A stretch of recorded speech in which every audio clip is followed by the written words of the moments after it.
বলছে সি প্রোগ্রামে একটা টপিক হচ্ছে মানে একটা ম্যাথ হচ্ছে এইটা যে সেলসিয়াস স্কেলকে ফারেনহাইট স্কেলে রূপান্তর করো। সেলসিয়াসকে ফারেনহাইটে, তোমার রেজাল্ট কি আসতে হবে? ফারেনহাইট। তাহলে ইনপুট কি? সেলসিয়াস। তো সেলসিয়াস থেকে কিসে নিবা? ফারেনহাইট। ওইটা সি প্রোগ্রাম লিখতে বলছে। এখন তুমি যখন যে কোনো সি প্রোগ্রাম লিখো না কেন, first of all hash include angle দেখে লিখবা স্টেডিও ডট এস। তুমি যে কোনো সি প্রোগ্রাম লিখো না কেন, তারপরে আবার hash include angle conio dot h আবার ওকে এতটুকু কি? তারপরে কি মেইন ফাংশন, তারপর হচ্ছে মেইন ফাংশন, তারপরে কি স্টার্ট। তুমি যে কোনো সি প্রোগ্রাম লিখো না কেন, ফার্স্ট অফ অল তোমাকে শুরু করতে হবে যে hash include stdio dot S, hash include conio dot S, main function, তারপর কি স্টার্ট, তারপর কি স্টার্ট। এখন এতটুকু ফিক্স রাখলা, তারপরে হচ্ছে তুমি এখানে ইন্টিজার অথবা কি ফ্লোট নিবা। এখন আমি কি ইন্টিজার নিব নাকি ফ্লোট নিব? ইন্টিজার নিব নাকি ফ্লোট নিব? দেখো যেহেতু সেলসিয়াস থেকে ফারেনহাইটে নিতে বলছে, এটা অবভিয়াসলি দশমিকে আসতে পারে, দশমিকে কিন্তু আসতে পারে। কারণ সূত্র কি ছিল? C divided 5। কারণ এটা সূত্র ছিল C divided 5 equal F minus কত 32 ডিভাইডেড কত 9। যেহেতু ভগ্নাংশে আসছে উদ্দীপকটা, তোমাকে বলছে কিন্তু সেলসিয়াস থেকে ফারেনহাইট, সূত্র কি এইটা। তো এটা নিয়ে কাজ করলে অবশ্যই কি আসতে হবে? এটা দশমিকে আসতে পারে। তাই আমরা এখানে কি নিব? ফ্লট নিব।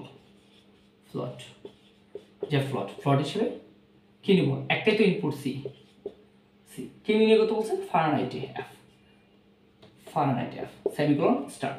তারপরে scale F, scale F bracket inverted comma শুরু পার্সেন্ট দিবা, দেওয়ার পর এখানে কি লিখবা? এখানে কি ডি লিখবা নাকি এফ লিখবা? এখানে কি দিচ্ছ? ফ্লট, তাই এফ দিবা। কয়টা নিচ্ছ? একটা, তাই একটাই এফ, একটা কমা দিবা।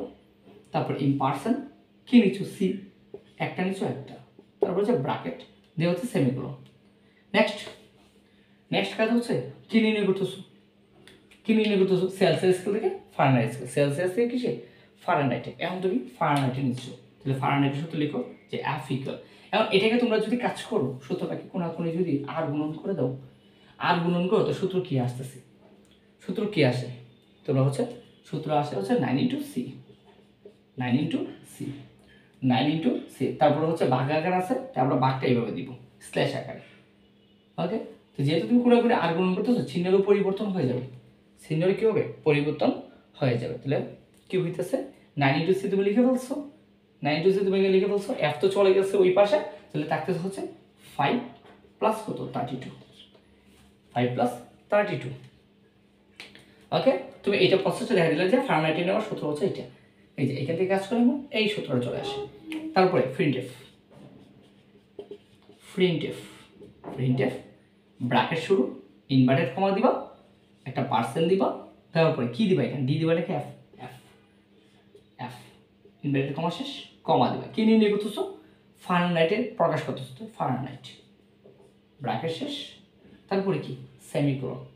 যেহেতু তুমি প্রিন্টএফ দেখাই দিছো, ফলাফল প্রদর্শন করে ফেলছো, তাহলে তোমার কাজ শেষ। তারপরে তুমি কি করবা? তোমার কাজ হচ্ছে gas function, gas function semicolon, তারপরে কি শেষ করে দেবা। শেষ কোনটা? এইদিকে না এইদিকে। তো এটাই ছিল কোন একটা সেলসিয়াস স্কেল থেকে ফারেনহাইট স্কেলে প্রকাশ, সেলসিয়াস থেকে ফারেনহাইট। ওকে, তাহলে first of all hash into stdio dot S, তারপর হচ্ছে মেইন ফাংশন, স্টার্ট, ফ্লট। এখানে ফ্লট আকার নেওয়ার অর্থ হচ্ছে এখানে কি দশমিকে আসতে পারে বা উদ্দীপক ভগ্নাংশে আছে, তাই এটা আমরা এখানে নিলাম, ফ্লট নিলাম। তারপর হচ্ছে কি নিচ্ছি? সেলসিয়াস ইনপুট হিসেবে কিসে প্রকাশ করবো? ফারেনহাইটে, ফারেনহাইট। স্ক্যানএফ লিখবো, স্ক্যানএফ, তারপর হচ্ছে পার্সেন্ট দিব, মানে ইনভার্টেড কমা শুরু পার্সেন্ট দিব, এখানে এফ লিখবো কারণ এখানে কি নিচ্ছি? ফ্লট। যদি এখানে ইন্টিজার নিতাম তাহলে এখানে ডি দিতাম। ওকে, পার্সেন্ট এফ, তারপরে ইন পার্সেন্ট সি। আবার এখন হচ্ছে তুমি ফারেনহাইটে প্রকাশ করছো, ফারেনহাইট, তাহলে ফারেনহাইট ইকুয়াল সূত্র হচ্ছে এটাকে তুমি যদি কাজ করো তাহলে কি আসে? 9 ইন্টু সি ডিভাইডেড 5 প্লাস 32। তারপরে যে প্রিন্ট এফ পার্সেন্ট এফ, তারপরে কি কিসে প্রকাশ করতেছো? ফল প্রকাশ করতেছো, ফারেনহাইট লিখে দেবে এখানে। তারপরে গ্যাস ফাংশন, তারপরে কি শেষ। এটাই ছিল কি সেলসিয়াস থেকে ফারেনহাইটে নেওয়ার সি প্রোগ্রাম।